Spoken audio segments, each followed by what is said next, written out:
ಅಷ್ಟು ದೊಡ್ಡ ಪ್ರಮಾಣದ ವಕೀಲರು ಯಾರು ಸಿಕ್ಕರು ಅನ್ನಿಸಿದ ಅಷ್ಟೇ ರಹಸ್ಯವಾಗಿದ್ದಂಥದ್ದು. ಯಾಕೆ ಸತ್ಯ ಹುಡುಕಾಟದಲ್ಲಿ ಸಾಮಾನ್ಯ ಇಲ್ಲ.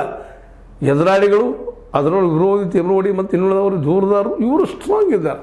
ಆರ್ಥಿಕ ಬಲಿಷ್ಠದಿಂದ ಹೋಗಿರ್ಬೋದು, ಆದರೆ ವೈಚಾರಿಕವಾಗಿ ಜನಮನ ಗೆಲ್ಲುವಲ್ಲೇ ಅಲ್ಲಿಯ ಒಂದು ಅನಾಹುತಗಳನ್ನು, ಅತ್ಯಾಚಾರಗಳನ್ನು, ಅಲ್ಲಿಯ ಒಂದು ಭೂ ಹಗರಣಗಳನ್ನು ನೋಡಿದಂಥವರೆಲ್ಲ ಇವರು ಹೇಳೋದು ಸುಳ್ಳು ಇರ್ಬೋದಿಲ್ಲ ಅಂತಲ್ಲ, ಅದು ನಡೆದು ಸುಳ್ಳಲ್ಲ ಅನ್ನೋದಕ್ಕೆ ಇವತ್ತಿದೆಲ್ಲ ಏನು ಅಂತ. ಯಾಕಂದರೆ ಇವತ್ತು ನಮ್ಮ ಮಹಿಳಾ ಹೋರಾಟಗಾರ್ತಿಯವರು ಅಥವಾ ಮಹಿಳಾ ಆಯೋಗದ ನಮ್ಮ ನಾಗಲಕ್ಷ್ಮಿ ಚೌಧರಿಯವರಾಗಿರ್ಬೋದು, ಇನ್ನುಳಿದವರಾಗಿರ್ಬೋದು, ಅನೇಕ ಹೋರಾಟಗಾರ್ತಿಯರಾಗಿರ್ಬೋದು, ಇವತ್ತು ಒಂದು ಪ್ರಶ್ನೆ ಮಾಡ್ತಾ ಇದ್ದಾರೆ.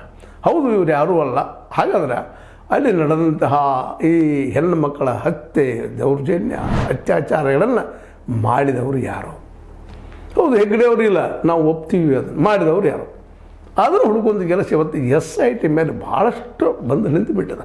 ಅದು ಉತ್ತರ ಕೊಡಲೇಬೇಕಂತ ಅನಿವಾರ್ಯ SITಗಿದೆ. ಅದನ್ನು ಯಾರ ತಲೆಯಾದ್ರೂ ಹೋಗಿ ಕಟ್ಟಲೇಬೇಕಾಗಿದೆ. ಒಂದು ದೂರದಾರ ತಲೆ ಕಟ್ಟಬೇಕು, ಇವರ ಮಾಡಿದಾರೆ ಅದನ್ನೆಲ್ಲ ಅಂತೇಳಿ. ಅದು ಆಗುವುದನ್ನು ಸುಲಭನ ಅಂತ. ಯಾಕಂದರೆ ಆಲ್ರೆಡಿ ಅವರಿಂದ ಏನು ಲಾಭದ, ಏನು ಪಡ್ಕೊಂಡಿದ್ದಾರೆ ಎಲ್ಲ ಬರ್ತದೆ ಹೊರಗೆ. ದೂರದಾರರ ಅಪರಾಧಿಗಳಂತ ಹೇಳೋದು ಸಾಧ್ಯ ಇಲ್ಲ.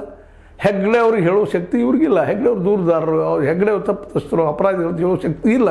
ಆದಷ್ಟು ಮುಚ್ಚಾಕೊಂದು ಕೆಲಸ SIT ಇಲ್ಲಿವರೆಗೆ ಪ್ರಯತ್ನ ಮಾಡೋದಿಲ್ಲ ಅಂತಲ್ಲ.